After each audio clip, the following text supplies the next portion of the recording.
What's up guys, my name's Liam and today we're going to be talking about the Razer Viper Mini. A lot of people have been asking me about this mouse and comparing it to other shapes with all the controversy going around the Viper Mini Signature Edition that's out right now. So let's jump into it. Alright guys, so here we have the Razer Viper Mini and I'm not going to go too into much details about the mouse because I'm sure everybody knows what it is at this point. That's probably why I keep getting so many requests about it. It was very readily available and very cheap. So let's go ahead and run through a comparison of all the other similar shapes out there on the wireless market. And that way, hopefully I can help you guys decide which one of these options is going to be best for you. All right, so starting out here, let's go ahead and throw the Razer Viper Mini up on the scale. As I'm sure all you know, it's coming in about 59 grams, just right under 60 grams. So the first mouse that I actually wanted to compare it to was the G-Wolves HTS Plus. This is a phenomenal mouse in my opinion. It comes in 3 different options. You get 3370, I believe a 3395 possibly, and the 3399 4K version. So it pretty much can meet just about any budget you have up there as long as you can spend around $100. Anyways, the reason I want to compare this mouse so much is because these shapes I feel like are very similar. What I would say right off the bat with these two shapes is with the Razer Viper Mini, I do feel like it's more narrow. And I feel like the hump is a little bit less aggressive. And I'll show you what I mean here. So the hump on this one, its highest point's in the middle, and then it quickly tapers off. Whereas I do feel like the hump on the HTS Plus, I feel like it's a little bit higher, and it doesn't taper off as slowly. So it kind of fills up right below your knuckles a bit more, and it definitely feels like a little bit more of an aggressive hump. Again, it's not a massive difference, but I'm just trying to point out the biggest things about that I can, just give you guys kind of an idea. Another thing about the HTS Plus is that it's a bit wider than the Razer Viper Mini is. So those are about really the major two differences as far as shape goes. I don't want to get too much into details as far as buttons or anything like that goes, but we'll go ahead and throw this up here on the scale really quick. All right, it comes in at 50 grams, so about 10 grams lighter. And overall, everything about this mouse just feels better. Obviously, the buttons, the wireless has way better weight balance and weight. So this is a phenomenal option in my opinion. I absolutely love this mouse. And honestly, I don't think you can go wrong with getting this one. So the HTS Plus. So I'll go ahead and let's throw it up on the side really quick and see if you can see what I'm talking about. So the hump just feels a little bit higher, but overall this is pretty much the same shape. It pretty much goes from a taper off. It directly tapers off from the middle. So yeah, the curves on the bottom here, we'll hold them up side by side. Very similar feeling mice. This one just feels a little bit bigger, but overall amazing mouse, the G-Wolves. So that's a great option there for you, the HTS Plus.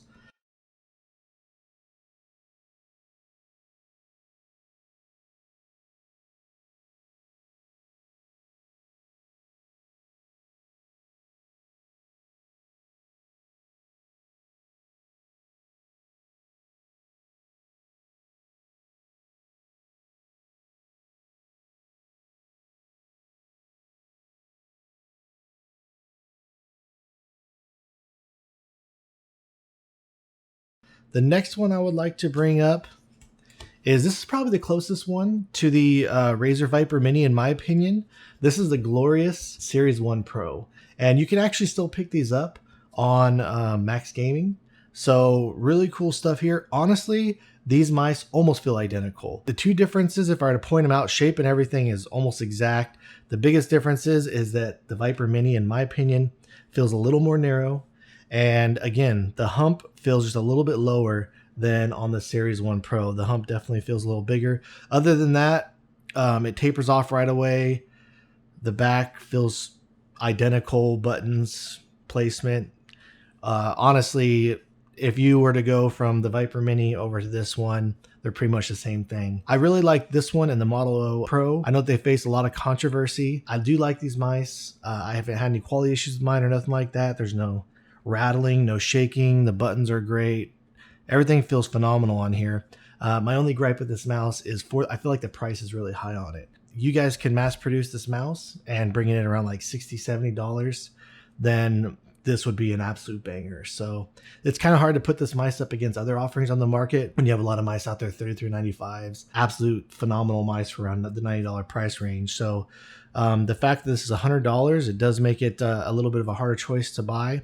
But other than that, the balance, the weight, That one's coming in at 51.2 grams. Everything about this mouse feels phenomenal. Again, I don't have any complaints about my copy at all. We'll just go ahead and leave it at that. I just wish the price would come down. Let's go ahead and do a little side-by-side comparison so you can see here. And visually, I'm not sure whether or not you can see too much of a difference, but I'll go ahead and I'll drop the fade-ins and fade-outs, trying to give you guys a better idea. But yeah, that's pretty much what we're looking at. Pretty much identical mice for the most part. The side buttons, a little different. As you can see, these ones are spaced apart. But yeah, aside from that, definitely the closest shape out there on the market.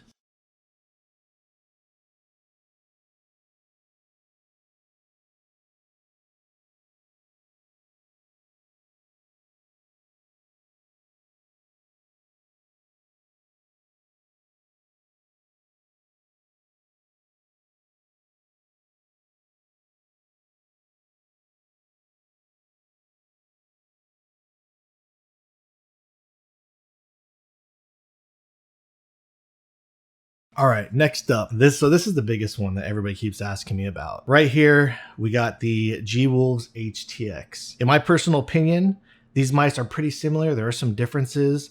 I would say there's two slight differences in the mice, but overall, I've told you guys several times I made the HTX. It's a phenomenal mouse. I love the shape. I think the shape is perfect. This one's coming at 44 grams with the side grips on. When you're moving these back and forth, it's a massive difference. The differences between these two off the hump. So again, the hump starts up here and immediately tapers off. I feel like the HTX profiling, I feel like it's flatter. So it feels like it goes out for a little bit. And there's kind of like an area right around in here where there's a bit of a hump and then it just tapers off. Feels a little bit flatter than the Viper Mini. And then the biggest difference by far about it is this mouse is much wider. And honestly, I think it's perfect. Going back and forth between them, you don't notice too much of a difference in the hump. But like I said, the biggest difference that you notice is how wide it is. And I don't feel like it's like wide in any type of negative way or anything like that. If anything, I feel like it benefits it. And for my hands, I have like alien type hands where my hands are super wide compared to the proportions of the length of them.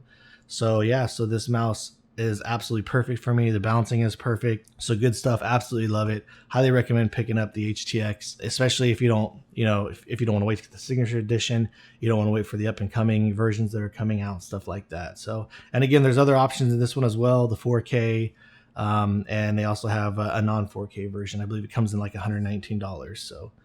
So great stuff there from G-Wolves. Really loving that mouse.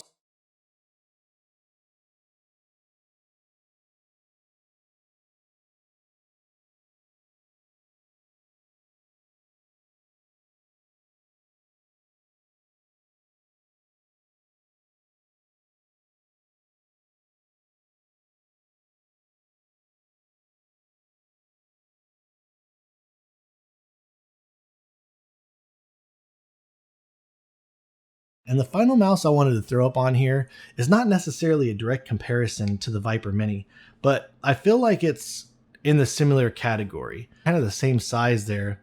Where these are different is the Atlantis Mini definitely feels a little bit wider, not too much. It does actually curve it in the middle, just like the Viper Mini does. It definitely is a little bit wider. And again, for those of you that don't know what the Lamzu Atlantis is like, it has more of a rear hump, whereas the Viper Mini hump is right here and then tapers off. The hump's more in the rear here on the Lamzu Atlantis Mini. So I think that if you're used to playing with the Viper Mini, you're interested in something similar, but more of a rear hump than the mid hump. If you're open-minded to a change in a type of a shape, then I would absolutely recommend going with the Lamzu Atlantis Mini, especially coming in at $89.99. This mouse is just an absolute steal in my opinion. Value, quality, is basically a no-brainer. So Lamzu Atlantis Mini comes in at 51.3 grams, and it feels great.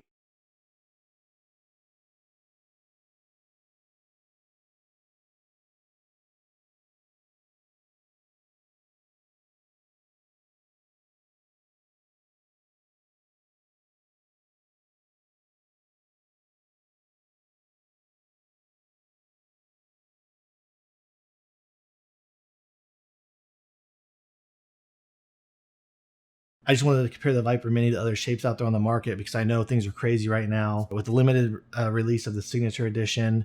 being, out of the price range for a lot of people not being able to obtain it, going for insane $700, $800, $900 on eBay secondhand right now. Hopefully this video helped you out. And if you guys have any questions or anything else I can do to help you out in the future, definitely let me know. I love to be there for you every chance that I can. If you're looking forward to seeing more videos like this in the future, please subscribe. And until then, we'll see you next time. Thanks for watching.